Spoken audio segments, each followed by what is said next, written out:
Une colonne de voitures noires s'arrête au pied des montagnes du Kurdistan irakien.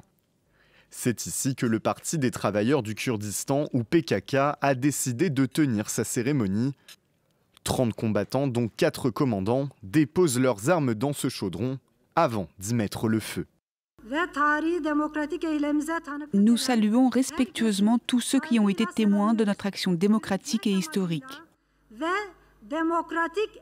Sur la base de la promulgation de lois d'intégration démocratique, nous déposons librement nos armes en votre présence.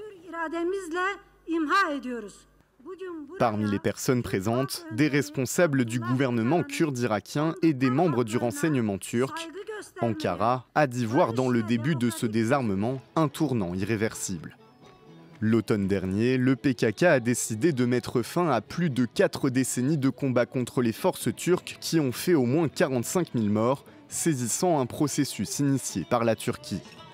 Une décision historique prise et assumée encore mercredi par le leader de la formation Abdullah Öcalan, emprisonné depuis 26 ans. Le PKK a abandonné son objectif d'État-nation.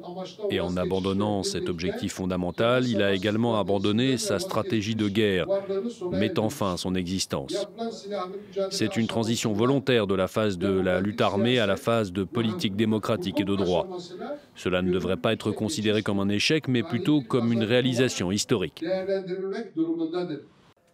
Les combattants du PKK, repliés au Kurdistan irakien près de la frontière turque, dénoncent la poursuite des bombardements sur leur position malgré le processus en cours et réclament des réformes judiciaires pour le mener à bien.